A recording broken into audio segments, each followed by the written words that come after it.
falámos do ano sabático, vamos passar a falar do ano jubilar ou jubileu de Israel. De acordo com os livros da lei, em particular o livro do Levítico, o ano jubilar ou jubileu é o ano que se segue imediatamente a 7 anos sabáticos consecutivos. Assim, o ano jubilar ocorria no final de 7 períodos de 7 anos, ou seja, ao fim de 49 anos, ao 50º ano.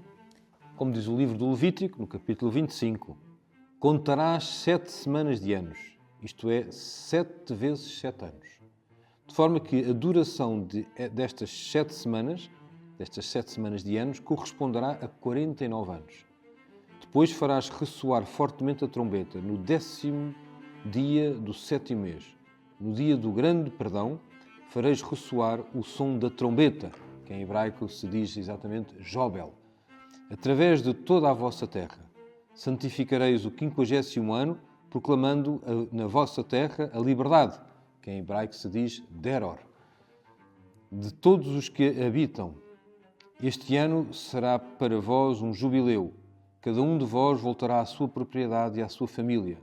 O 50º ano é o ano do jubileu. Não semeareis, não colhereis do que cresce espontaneamente, nem vindimareis as vinhas que não foram podadas. Porque é o jubileu, deve ser uma coisa santa para vós e comereis dos campos. A palavra jubileu deriva da palavra hebraica Jobel, que significa o chifre de carneiro. O Jobel era utilizado como um instrumento de sopro e usado para anunciar o início do ano jubilar. No dia da festa do Grande Perdão, o dia da expiação, ou Yom Kippur, proclamando a liberdade por toda a terra, o som do Jobel recordava o encontro do povo com Deus no Monte Sinai, no livro do Êxodo. O facto do jubileu se iniciar no dia da expiação, Yom Kippur, ao toque do Jobel, é muito significativo. A conversão e arrependimento das faltas cometidas por cada homem, a reconciliação pessoal com Deus, é o único ponto de partida para que a verdadeira liberdade seja restaurada. Depois da reconciliação com Deus, a paz de cada um pode ser levada ao seu próximo.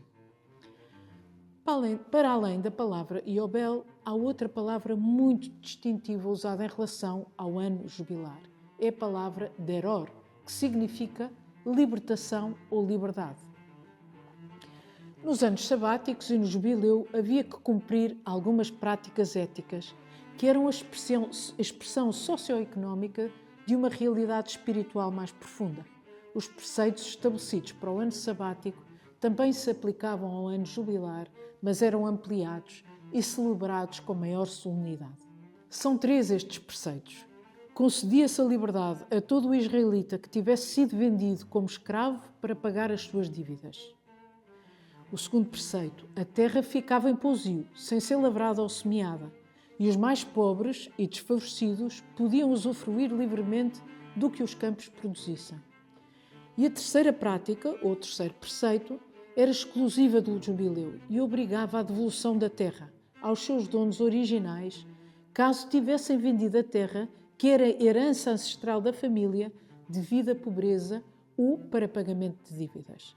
De facto, a terra vendida por uma família devia ser resgatada na primeira oportunidade por um membro da mesma família ou pelo próprio.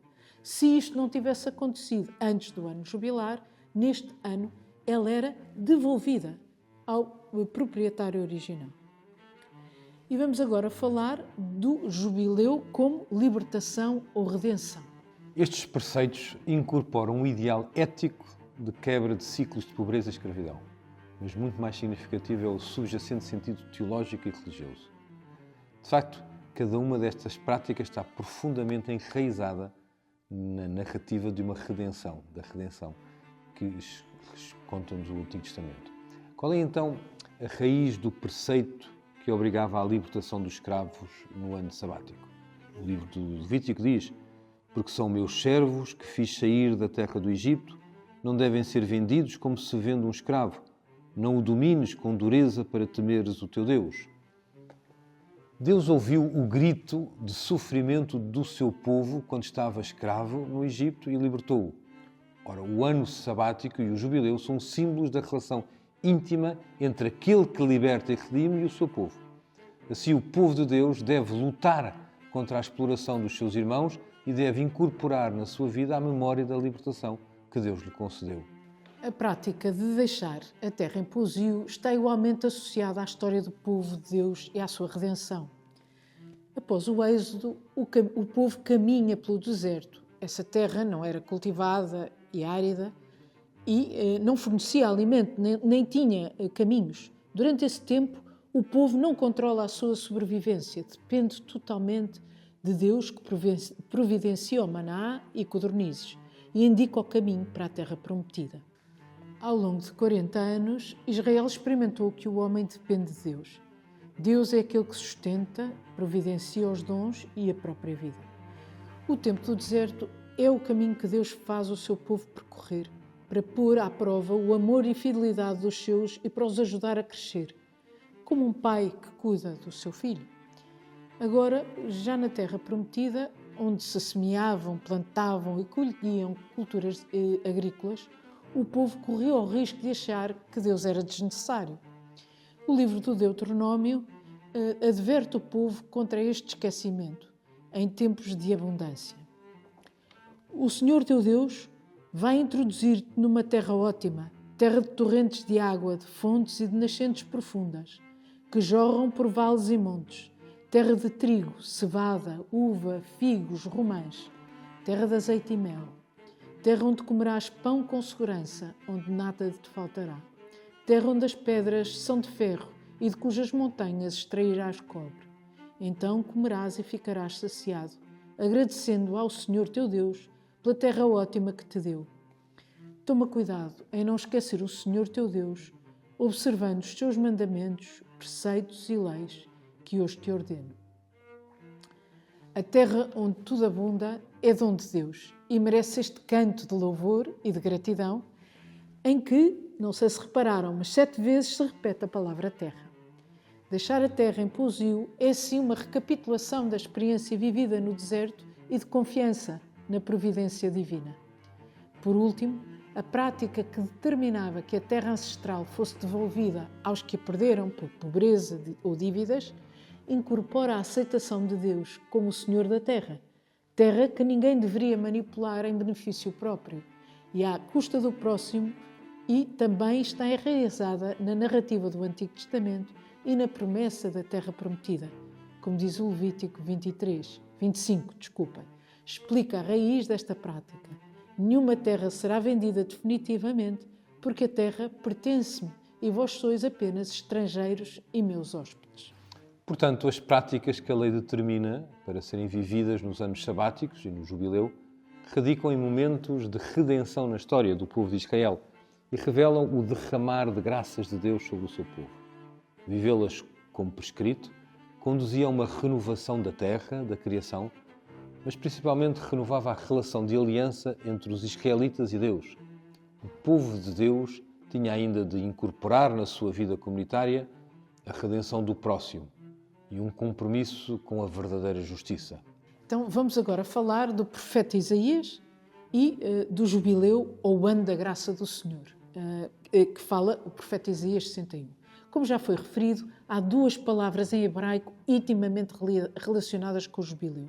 Yobel, ou Jobel, o chifre de carneiro, que soava no início do ano jubilar judaico e que terá dado origem à palavra jubileu, e a palavra deror, que significa liberdade. Santificareis o 50º ano, proclamando na vossa terra a liberdade, deror, de todos os que habitam. Este ano será para vós um jubileu, Yobel. Cada um de vós voltará à sua propriedade e à sua família. A palavra deror, liberdade, está intimamente ligada à instituição do jubileu, como diz o livro do Levítico 25, e surge apenas 6 vezes no Antigo Testamento. 4 vezes no profeta Jeremias, uma em Isaías, esta passagem que lemos, e em Ezequiel. No livro do Levítico 25 diz: santificareis o 50º ano, proclamando na vossa terra a liberdade, deror, de todos os que a habitam. Este ano será para vós um jubileu. Por seu lado, no livro do profeta Isaías 61:1, lê-se: o Espírito do Senhor Deus está sobre mim, porque o Senhor me ungiu Enviou-me para levar a boa nova aos que sofrem, para curar os desesperados, para proclamar a libertação aos exilados e a liberdade, deror, aos prisioneiros, para proclamar um ano da graça do Senhor, o dia da vingança da parte do nosso Deus. No seu contexto original, o profeta Isaías está a proclamar a boa nova aos judeus dos séculos VI e V, que tinham sido oprimidos, empobrecidos pelo exílio na Babilónia. Depois de retornarem a Israel, à terra prometida, a sua sociedade está em ruína. O povo não vive de acordo com a lei de Deus e a esperança no cumprimento das antigas promessas feitas por Deus a David está praticamente perdida. O profeta escreve precisamente para dar esperança, para orientar o povo desanimado e sem rumo, projetando a celebração do jubileu no futuro, quando Deus enviar um Messias que libertará Israel da escravidão, da idolatria e das dívidas, a culpa.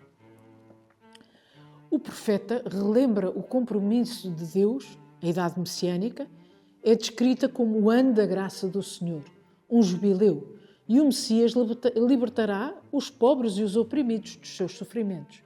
O profeta tem a missão de anunciar a libertação aos exilados ou proclamar a liberdade aos cativos. No texto hebraico do profeta Isaías, encontra-se para proclamar a liberdade, cara deror. Estas palavras são significativamente idênticas às encontradas nas leis do jubileu, do livro Levítico. O profeta utiliza-as, apesar desta linguagem estar marcadamente antiquada e já estar em desuso no seu tempo, o que as torna particularmente reveladoras. Pelas profecias de Isaías 42, 49, 50, o povo acreditava que o Messias prometido, o servo de Deus, traria um divino jubileu de graça e reparação, trazendo justiça para os pobres e oprimidos. O Messias traria o verdadeiro e definitivo jubileu e o povo esperava. Tendo falado do profeta Isaías e antes do ano jubilar no livro do Levítico, vamos agora ver como Jesus vai proclamar o ano da graça na sinagoga em Nazaré. A história da salvação no Antigo Testamento atinge um momento crucial com a aliança que Deus faz com o rei David. Deus promete a David um reino que não terá fim e que o seu descendente, Salomão, será para Deus um filho. Diz o segundo livro de Samuel: quando chegar o fim dos teus dias e repousares com os teus pais, manterei depois de ti a descendência que nascerá de ti e consolidarei o teu reino, o seu reino. Ele construirá um templo ao meu nome e eu firmarei para sempre o seu trono régio. Eu serei para ele um pai e ele será para mim um filho. Se ele cometer alguma falta, hei de corrigi-lo com varas e com açoites, como fazem os homens, mas não lhe retirarei a minha graça, como fiz a Saul, a quem afastei diante de ti. A tua casa e o teu reino permanecerão para sempre diante de mim, e o teu trono estará firme para sempre. Ora, logo após o reinado de Salomão, o reino de Israel divide-se em dois reinos, o do norte e o do sul. O reino do norte é invadido pelos assírios em 720 a.C. e o reino do sul invadido em 597 pelos babilónios. O templo é destruído, o povo de Judá levado para o exílio, só retornando 70 anos mais tarde. Parecia que Deus se esquecera da promessa feita a David. Contudo, todos os profetas, nomeadamente Isaías, Jeremias e Ezequiel, foram anunciando que o Messias, o novo filho de David, chegaria. Os judeus do século I tinham essa esperança muito viva. Depois de ter sido batizado no Jordão e de passar 40 dias no deserto, Jesus inicia o anúncio do reino de Deus na sinagoga de Nazaré. No seu batismo, a Santíssima Trindade revela-se e a identidade de Jesus como ungido, o Messias eterno, é manifestada. Agora, após 40 dias no deserto, Jesus, o Messias, o verdadeiro filho de David, o filho do rei, anuncia o reino de Deus. E a fama dos seus ensinamentos e prodígios difunde-se por toda a Galileia. Impelido pelo Espírito, Jesus voltou para a Galileia e a sua fama propagou-se por toda a região. Ensinava nas sinagogas e todos o elogiavam. Anunciava-se uma nova era. Para uns, cheia de bênçãos e espiritualidade. Para outros, carregada de um sentido político e social. Como diz o Evangelho de São Lucas, veio a Nazaré, onde tinha sido criado. Segundo o seu costume, entrou em dia de sábado na sinagoga e levantou-se para ler. Entregaram-lhe o livro do profeta Isaías e, desenrolando-o, deparou com a passagem em que está escrito: O Espírito do Senhor está sobre mim, porque me ungiu para anunciar a boa nova aos pobres. Enviou-me a proclamar a libertação aos cativos e aos cegos a recuperação da vista, a mandar em liberdade os oprimidos e a proclamar um ano favorável da parte do Senhor. Depois enrolou o livro, entregou-o ao responsável e sentou-se. Todos os que estavam na sinagoga tinham os olhos fixos nele. Começou então a dizer-lhes: Cumpriu-se hoje esta passagem da Escritura que acabais de ouvir. Ali, Jesus anuncia que a passagem de Isaías 61, é cumprida. E é cumprida nele mesmo. Revela que a idade messiânica chegou e que ele é o Messias, o Cristo, o ungido pelo Espírito Santo, para proclamar a salvação, a libertação do povo de Deus. Jesus toma a imagem do jubileu e aplica a si mesmo, como mais tarde tomará a imagem do templo e também a aplicará a si próprio, quando disser: destruí este templo e em 3 dias eu o levantarei, como nos conta São João. Jesus não está a anunciar um ano jubilar, está a dizer que Ele é o verdadeiro jubileu que nos libertará do pecado, desse pecado que nos acorrenta, cancelará a dívida da nossa culpa, tal como o seu corpo, o novo templo, será a morada do Espírito Santo. Mas do que está Jesus a falar concretamente? Especificamente, o que quer dizer com anunciar a boa nova aos pobres, a libertação aos cativos, aos cegos a recuperação da vista? O que quer dizer mandar em liberdade os oprimidos? De que modo estas ações se relacionam com um ano favorável da parte do Senhor? Ora, Jesus, o Messias, dá cumprimento ao texto profético de Isaías, lê-lo tipologicamente, proclamando o ano da graça do Senhor. Deus está conosco, Ele fez em tudo semelhante a nós, exceto no pecado, e traz-nos a libertação. Cristo constitui o jubileu perfeito e definitivo. Os escravos do pecado recuperam a liberdade e os que perderam a herança paterna regressam ao estado de graça. Pela encarnação, pela morte e pela ressurreição salvíficas de Jesus, a humanidade cativa pode regressar à casa do Pai. Pode descansar com Cristo no Pai, libertando-se das correntes do pecado. Como diz o profeta Isaías: Eis o que diz o Senhor, eu respondi-te no tempo da graça e socorri-te no dia da salvação. Defendi-te e designei-te como aliança do povo, para restaurares o país e repartires as heranças devastadas. E São Paulo, na segunda carta aos Coríntios, retoma este texto do profeta Isaías e diz: Pois no tempo favorável ouvi-te e no dia da salvação vim em teu auxílio. É este o tempo favorável, é este o dia da nossa salvação. É ao povo de Nazaré que Jesus fala naquele momento, mas como sempre na Sagrada Escritura é aos homens de todos os tempos e também para cada um de nós a que se dirige. Somos nós os pobres que não buscamos com todo o nosso querer a maior e única riqueza que é o amor de Deus. Somos nós os que estamos aprisionados na nossa fragilidade, na nossa pouca generosidade, nos nossos apegos e medos. Somos nós os que estamos cegos e não vemos o caminho que conduz a Deus, tropeçamos, partimos por outro trilho, enfim, escondemos-nos da luz.